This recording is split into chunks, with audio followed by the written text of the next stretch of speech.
Sí, ¿se oye? Bien, muy buenos días a todos. Vamos a dar comienzo a la Conferencia Agraria de la Agricultura Europea ante los nuevos desafíos climáticos, ambientales y alimentarios.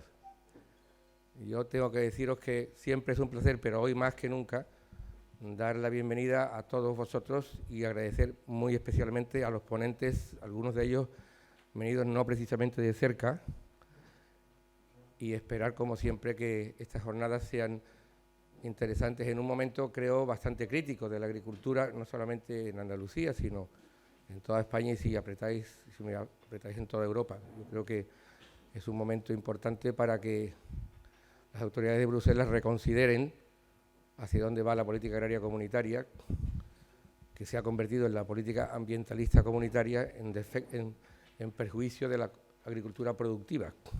Quizás estemos en un momento bueno para, con todas estas acciones y todas las que se están haciendo, seamos capaces de cambiar la dirección e ir hacia algo tan importante como es garantizar los alimentos de calidad y sobre todo el mundo rural para que pueda pervivir como lo ha hecho hasta ahora. Yo tengo que ser breve por necesidad. Agradezco mucho a la directora, a la secretaria general, su presencia entre nosotros, también especialmente a Cristina, que no lo dice, pero ha llegado anoche del Cairo, que no está cerca, y el esfuerzo por estar aquí, y a todos vosotros. Y después, como sabéis, tendremos un acto de homenaje a Pedro Maestre. Yo creo que todos los que estamos aquí conocemos a Pedro. Algunos son íntimos amigos suyos, me consta porque los veo aquí a todos ellos. Y todos, ¿qué puedo decir? Aparte de su compromiso con la agricultura de futuro, su carácter afable, que nos hacía fácil a todos contactar con él, ¿no? Eso lo haremos después. Y yo, sin más, le paso la palabra a Emilio González, secretario general de la Agricultura de Conservación. Gracias, Emilio. Cuando quieras, tienes la palabra.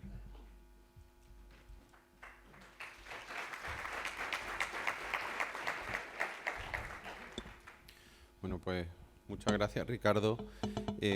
Muy buenos días a todos por estar aquí esta mañana.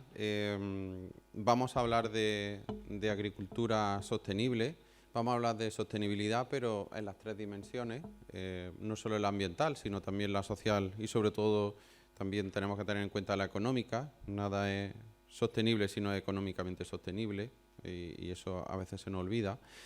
Y bueno, yo creo que hoy es un día en el cual pues vamos a tener la oportunidad de compartir resultados, experiencias, vivencias de lo que hemos estado trabajando juntos los últimos 5 años.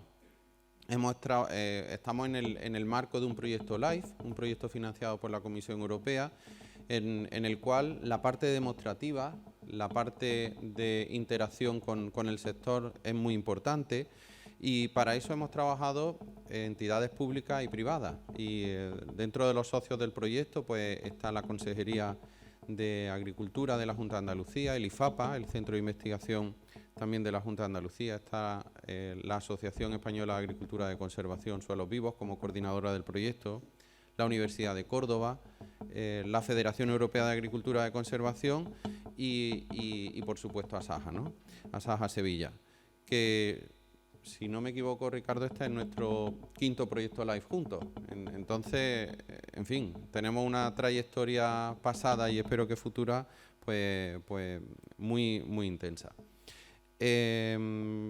Estoy aquí en representación de don Jesús Gil, que es el presidente de la Asociación Española de Agricultura y Conservación, que está en un viaje internacional, y me gustaría transmitirle un mensaje de esperanza en el sentido de que creemos que podemos hacer compatible una mejor unión entre la agricultura y el medio ambiente.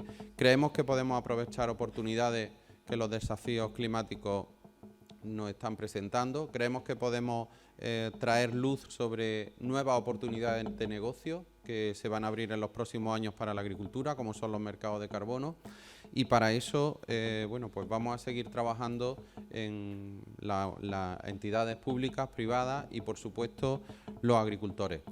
Solamente ya para terminar, me gustaría remarcar pues la fantástica participación de agricultores en este proyecto. Hemos tenido una red de fincas nacionales de casi 40 colaboradores, 40 personas que han estado acompañándonos durante estos 5 años, sin los cuales, sin el trabajo de esos agricultores, pues no habría sido posible llegar al éxito que creemos que hemos tenido con este proyecto.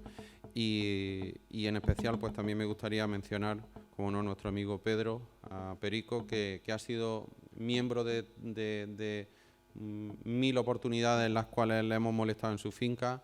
Jesús, que está aquí, y el resto de amigos de la Agricultura y Conservación de Andalucía, pues que están aquí, pues saben que la finca Cortijo Maestre siempre ha estado abierta a las puertas de cualquier persona interesada en la agricultura y conservación, y por eso, bueno, pues felicito también a los amigos de Asaja por este homenaje que se le va a hacer hoy. Muchas gracias.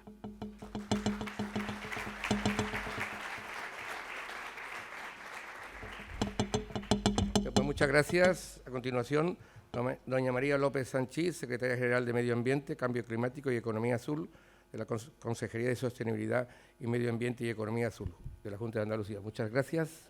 Cuando quieras.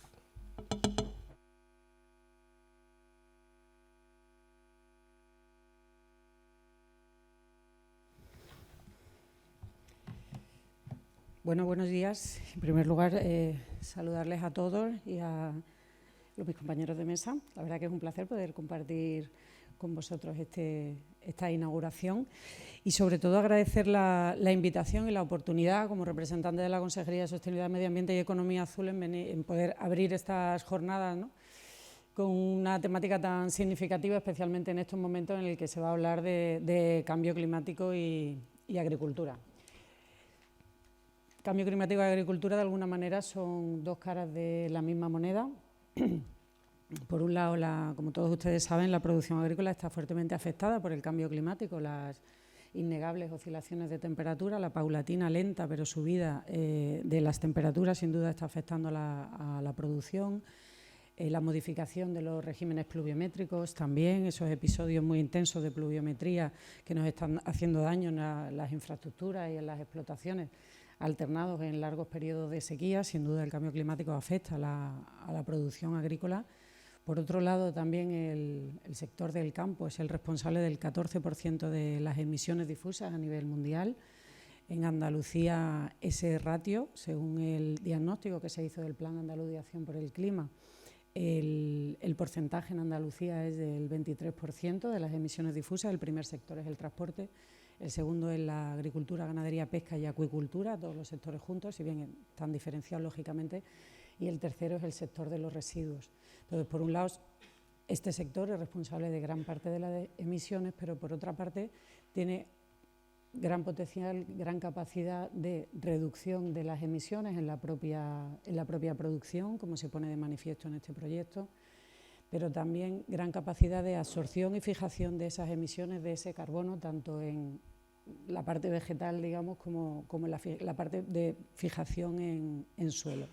Con lo cual, como decía, varias caras de la misma moneda. Además, hay un tercer vector, que por eso he querido comentar el tema de los residuos, que es la gran cantidad de gases de efecto invernadero que se producen como consecuencia de la descomposición de la materia orgánica, gran parte proveniente de la agricultura. Entonces, el desarrollo de la economía circular en Andalucía, la potenciación de la bioeconomía, el poder utilizar todos esos restos de poda, descartes, etcétera, para la producción de biogás o para otros usos, o en cualquier caso evitar que acaben o bien en el campo o bien en los vertederos, descomponiéndose y emitiendo metano, que es un importante gas de efecto invernadero, sin duda también nos suponen un importante ratio de mejora, una gran oportunidad para combatir los efectos del cambio climático. Por eso decía que, en cierto modo, son dos caras de una misma moneda.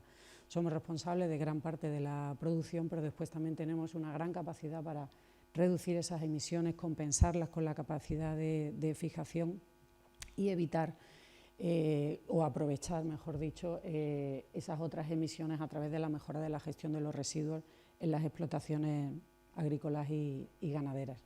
Todas estas cuestiones me permiten poner en valor también, como responsable de la Consejería, como representante de la Consejería en este caso, y además como responsable, como órgano competente, la Secretaría del órgano competente en las políticas de cambio climático de la Junta de Andalucía, poner en valor todos esos esfuerzos que se están haciendo por parte del sector agrícola para contribuir a combatir los efectos del cambio climático y mejorar la sostenibilidad del sector.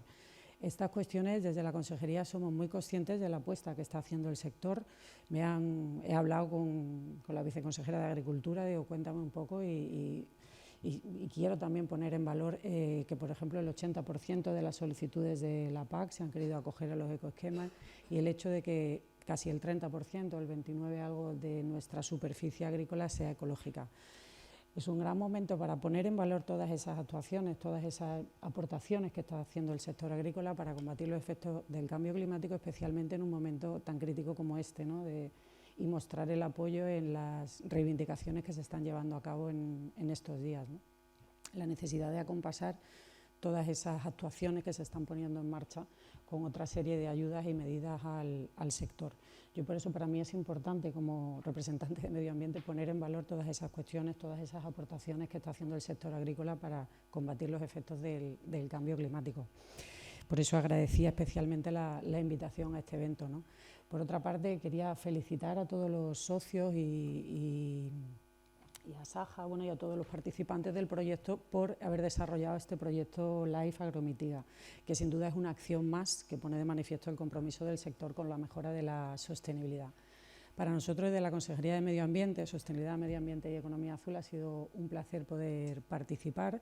Nuestra aportación se ha hecho primero a través de la Red de Información Ambiental de Andalucía, que es una potentísima herramienta, diría que es la red de información ambiental más importante del país, más potente del país, y toda esa información con la que contamos desde la Consejería de Medio Ambiente, para nosotros es un placer ponerla al servicio de los sectores y que se pueda sacar partido y contribuir a cuestiones más concretas, porque es una red de información muy general, hay información de muchísima naturaleza, y el hecho de haber podido participar en este proyecto concreto, pues para nosotros ha sido un placer, ¿no? Nosotros hemos participado fundamentalmente en dos acciones: identificar las fincas potenciales y, en segundo lugar, combinar todas las muestras. A mí también me ha llamado la atención la cantidad de muestras que se han tomado, el trabajo de campo, creo que eran 640 muestras, supongo que para las fincas que han participado, pues agradecer su participación, y combinar toda esa información que se ha recopilado con la información edáfica y la capacidad de absorción de nuestros suelos, ¿no? Nosotros hemos aportado esa información científica que está contenida dentro de la REDIAN, que desde luego la pongo a disposición para cualquier otro proyecto que entiendan que podemos ayudar, que podemos colaborar y aprovechar toda esa herramienta que tenemos en funcionamiento al servicio de todos los andaluces. Hay otras dos medidas del proyecto en las que creo que no hemos participado directamente, pero que desde luego me parecen muy significativas y muy a celebrar, como es la elaboración del protocolo de medición, que se inste a la medición de la huella de carbono de cada una de las explotaciones, las fincas, los cultivos, porque para reducir algo lo primero que tienes que hacer es medirlo, ¿no? Lo que no se mide no se puede mejorar, con lo cual es un gran primer paso el comprometernos, el medir, el definir la forma de medir las emisiones para poder plantearnos cómo reducirlas. Y, por otro lado, la redacción de la metodología para la que las explotaciones puedan acceder a los mercados voluntarios de carbono y poder compensar esas emisiones de alguna manera. Todo eso son pasos que está dando el sector, que refrendan el compromiso del sector con la lucha frente al cambio climático, de los que la Consejería agradecemos la iniciativa, y, por supuesto, podrán contar siempre con nosotros, con los recursos que tenemos, con el conocimiento y con las herramientas de las que disponemos, para caminar juntos en mejorar la sostenibilidad de este sector y, sin duda, el desarrollo sostenible de Andalucía. Así que agradecer y felicitar a todos los miembros del proyecto por la elaboración del proyecto, desear que se le saque mucho partido, que se divulgue y que se aproveche todo este conocimiento. Agradecer la invitación de estas jornadas y desearles que tengan una fructífera jornada. Muchísimas gracias, y queda inaugurada la jornada de hoy.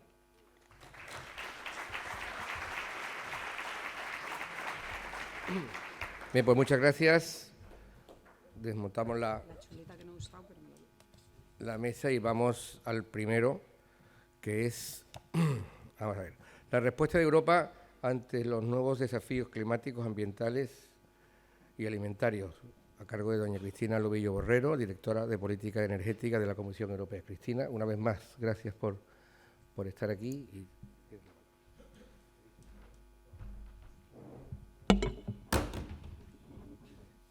empiezo bien.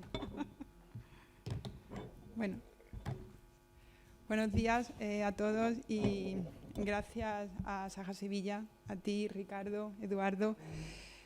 A mí, como dice el bolero, cuando a Saja Sevilla me dice ven, lo dejo todo. O sea, para mí es un privilegio volver a estar aquí con vosotros. Yo tuve la inmensa suerte de trabajar con vosotros en esta casa hace más de 25 años y lo que aprendí profesionalmente, humanamente, me han acompañado mucho en mi carrera, tanto en el Ministerio de Agricultura como en la Comisión Europea, donde llevo ya 20 años como funcionaria, trabajando primero en agricultura, luego en política comercial y últimamente en cambio climático y en política energética. Yo creo que vivimos tiempos muy convulsos, no solamente en Europa, también en el resto del mundo. Tiempos muy complicados para la agricultura y también para otros sectores económicos en la Unión Europea. Y a mí me gustaría centrarme hoy en 3 puntos principales. He estado pensando mucho qué decir porque no es el mejor momento para la agricultura europea y yo viniendo de la Comisión Europea y con el título de esta ponencia pues me resultaba complicado qué decir, ¿no? Pero yo siempre creo que soy una persona honesta en este sentido y yo voy a contar lo que me han contado mis compañeros que trabajan en agricultura. He hablado incluso con el gabinete de la presidenta de la Comisión Europea y me gustaría contaros de primera mano lo que yo he recibido de ellos y también algunas otras políticas que pueden tener mucha relación con la política agraria común. A mí me gustaría hablar primero de hacer un análisis muy breve de la situación actual en Europa, tanto política como económica. Segundo, el momento actual del sector agrario. Y tercero, las últimas novedades sobre el reglamento del mercado de carbono, en concreto en el sector agrario, que sé que es un tema que os interesa. Bueno, vamos a empezar por el primer punto, el contexto actual, sobre todo político y económico, como me refería antes. Yo creo que en menos de 5 años el mundo entero ha vivido crisis para las que no estábamos preparados. Recordamos la pandemia, pero cuando en Europa empezábamos a salir y a recuperarnos económicamente de la pandemia, ocurre una guerra, la guerra de Ucrania, una guerra en la frontera. La invasión de Ucrania, ante todo, es una guerra y yo siempre me gusta decir que cuando hay una guerra lo primero son las consecuencias dramáticas, ¿no? para las personas, la población que vive en Ucrania. Pero luego también la guerra de Ucrania ha generado en Europa una crisis energética y económica sin precedentes. Putin ha hecho un chantaje a la Unión Europea y lo sigue haciendo. Y lo ha hecho con el gas. O sea, nosotros, a raíz de la guerra de Ucrania, y aquí es una cifra que me gusta siempre dar, el precio del gas en la Unión Europea antes de la invasión de Ucrania estaba a 22 euros el megavatio hora.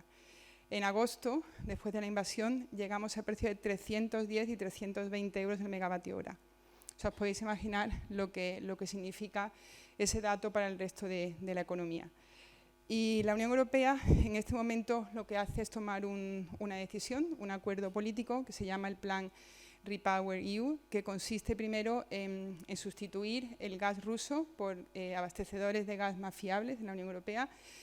Y aquí pues tanto Estados Unidos como Argelia, como Azerbaiyán, como Noruega, Nigeria son países que han incrementado las exportaciones de gas a la Unión Europea y que han conseguido que el precio de la energía en general se abarate. Y en un solo año, trabajando mucho con los Estados miembros, con la industria europea, en todos los sectores, pues se ha conseguido estabilizar el nivel del gas en los almacenamientos de gas de la Unión Europea y también el precio. Y al mismo tiempo, también hemos trabajado en acelerar la transición energética. O sea, nosotros en la Unión, hablo mucho de energía primero porque es el tema el que me ocupo y segundo porque creo que tiene mucha repercusión, lógicamente, en las demás políticas de la Unión Europea, entre ellas la política agraria común. Nosotros hemos conseguido en un solo año incrementar en 70 gigas la capacidad de energía renovable en la Unión Europea, tanto eólica como fotovoltaica, solar. Y esto se ha hecho en un momento en el que creo que es quizá más importante para Europa porque nosotros hay un concepto que se utiliza mucho en Europa que es la autonomía estratégica. Europa no es autónoma en energía estratégicamente, dependemos en el 90% del gas y del petróleo que traemos de fuera. Entonces, mientras más sea capaz Europa de producir energía internamente, menos dependencia tendremos de países terceros. Esto es un tema que sé que suena mucho en la agricultura y ahora me referiré también a él. Como digo, la situación económica, sobre todo de los precios de la energía, sé que ha afectado mucho a muchos sectores y sobre todo al sector agrario. Y aquí es la parte más complicada de mi intervención. En la Comisión Europea sabemos lo que está pasando en Europa, no solo en España, hay prácticamente 27 países donde ha habido protestas, manifestaciones en contra no solo de la actual política agraria, sino de todos los compromisos que se han adoptado en el contexto del Pacto Verde de la Unión Europea. Y bueno, yo lo que puedo decir aquí es que me voy a referir a las palabras que la propia presidenta de la Comisión, Ursula von der Leyen, ha recitado hace poco tiempo en uno de sus discursos. Ella se ha referido, bueno, primero ha hecho una mención a las ayudas que ha recibido este sector, que del año 2023 al 2027, que es el periodo de las perspectivas financieras donde estamos ahora, han sido 300.000 millones y en concreto 2.500 para 1.000 millones para ayudas específicas en circunstancias excepcionales. Pero está claro que estas cifras quizá no sean suficientes porque el sector agrario es un sector especial. Los agricultores, muchos de vosotros, sois garantes de la seguridad alimentaria, que es la primera seguridad que cualquier país tiene que garantizar en su territorio. Y segundo, yo creo que también sois garantes del medio ambiente en el campo. Y estos son dos conceptos que ningún otro sector económico puede defender de la manera en que lo hace la política agraria y los agricultores. Es cierto que el Pacto Verde es un pacto muy ambicioso, un pacto con unos objetivos climáticos y medioambientales muy ambiciosos, que cuesta mucho dinero. O sea, hablamos de trillones en inglés, o sea, muchísimo dinero lo que cuesta alcanzar esos objetivos. Y desde la Comisión Europea se entiende que haya habido una protesta de estas dimensiones en el campo europeo. Ante esto, la propia presidenta de la Comisión se ha comprometido a medidas a corto plazo y a medio plazo. A corto plazo se ha comprometido a reforzar la protección de la Unión Europea en todo lo que se refiere a la importación de algunos productos que pueden ser más sensibles. Y también se ha comprometido a presentar algunas medidas que puedan estabilizar los ingresos de los agricultores o equipararlos al nivel al que deben tener ahora mismo en la Unión Europea, teniendo en cuenta la subida del precio también de todo lo que son los inputs en la agricultura. Hay un Consejo de Ministros el día 26 en Bruselas de Agricultura. Y la presidenta se ha comprometido a esto. Yo creo que va a ser un consejo importante donde se van a tomar decisiones, espero que favorables en este sentido.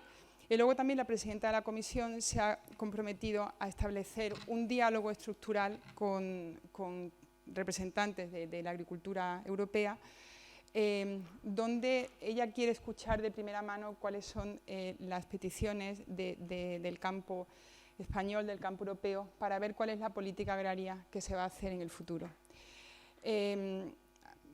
Voy a terminar con esto, cuál es la política agraria del futuro, pero primero me gustaría mencionar el tercer punto, que es el mercado del carbono, las certificaciones y el encuadre regulatorio. Yo creo que esto es un tema que puede tener una parte muy positiva para la agricultura. Es verdad que la prioridad de la Unión Europea en lo que se refiere a la acción climática es reducir emisiones de gases de efecto invernadero y tenemos un objetivo muy ambicioso que es el 55%, al menos el 55% en el año 2030. Como he dicho, a mí me gusta ser honesta. Yo llevo muchos años participando en las conferencias internacionales de cambio climático desde el año 2015, donde se firma el Acuerdo de París. Y yo creo que esta política de lucha contra el cambio climático en Europa y en el mundo es imparable. O sea, a mí no me gusta decir mentiras, esto es imparable. O sea, hay más de 195 países que se han comprometido a esta reducción de emisiones y yo creo que es bueno, o sea, yo creo que el objetivo es bueno. Lo que quizá tendríamos que reflexionar desde dentro de la Unión Europea es cómo alcanzamos esos objetivos, o sea, de manera que no se dañen económicamente los sectores que vertebran un poco el tejido económico de la Unión Europea. Y yo creo que este reglamento puede ayudar en este sentido. El 30 de noviembre del año 2022, la Comisión Europea propuso un reglamento por el que se creaba un marco voluntario a nivel de Unión Europea para certificar absorciones de carbono de alta calidad. Y bueno, en concreto, el 20 de febrero, hace 3 días, en el contexto de las negociaciones entre el Consejo de Ministros de la Unión Europea y el Parlamento Europeo, se ha llegado a un acuerdo político que todavía se tiene que traducir en legislación. Es un primer acuerdo, creo que en 3 o 4 meses el reglamento estará adoptado en el Diario Oficial, por el que se establece el primer marco de certificación a escala de la Unión Europea para las absorciones permanentes de carbono, la captura de carbono en suelo agrícola y el almacenamiento de carbono de los productos. El acuerdo que se ha alcanzado es más favorable que la propia propuesta de la Comisión. Se insiste mucho en la necesidad de nuevas tecnologías en el campo que puedan ayudar a la absorción de carbono y yo creo que esta es una de las pistas por las que hay que trabajar en el futuro. La tecnología es crucial en el sector agrario y en cualquier otro sector económico de la Unión Europea. Para terminar, me gustaría un poco hablar de hacia dónde vamos, ¿no? ¿Qué va a ocurrir este año en la Unión Europea y en el mundo? Bueno, en la Unión Europea van a ocurrir muchas cosas. Primero, unas elecciones al Parlamento Europeo, que a veces no se considera muy importante, pero yo creo que el Parlamento Europeo es una institución muy importante. Hay que votar a nuestros representantes allí, porque los miembros del Parlamento Europeo negocian las propuestas que luego rigen cada uno de los momentos de nuestra vida. Son unas elecciones importantes. Hay también un cambio de Comisión Europea. La actual presidenta de la Comisión, Ursula von der Leyen, ha anunciado su candidatura para un segundo mandato.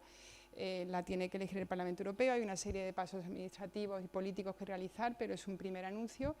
En este sentido, yo creo que ella en el último año ha venido incidiendo mucho en la necesidad no solo de tener un pacto verde, sino en la competitividad de la industria europea.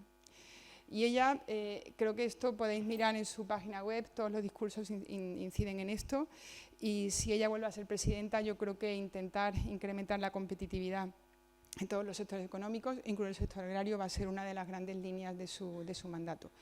Junto con la nueva comisión habrá nuevos comisarios, lógicamente, cada uno en su materia, pero también van a ocurrir cosas en el mundo. Hay elecciones en Estados Unidos, si seguís la prensa, pues bueno, todos sabemos qué puede pasar.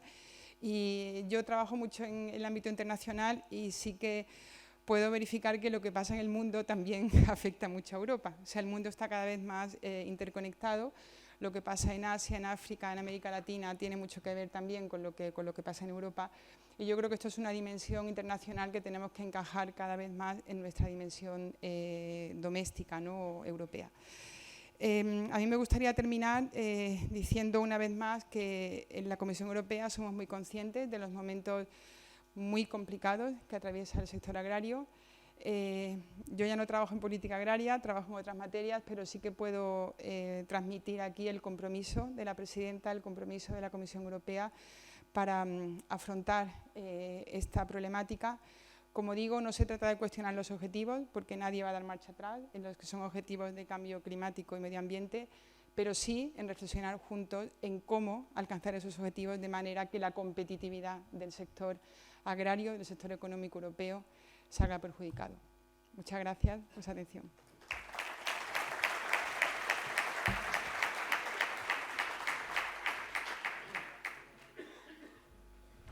Bien, pues muchas gracias, Cristina. Bueno, es bastante positivo pensar que todos estos líos en los que estamos estos días, de alguna manera, tienen trascendencia y pueden inducir a un cambio en la dirección de la futura política agraria comunitaria. Y eso es algo que nos hace reflexionar a todos sobre que hay que seguir en esta batalla para ir adelante. Bien, lo siguiente que tenemos es el acto homenaje a Pedro Maestre León y la entrega del título póstumo de la distinción Pionero Agrario. Y yo no sé cómo tenemos esto organizado. ¿Dónde está Eduardo por ahí? Bien, José Fernando se encarga.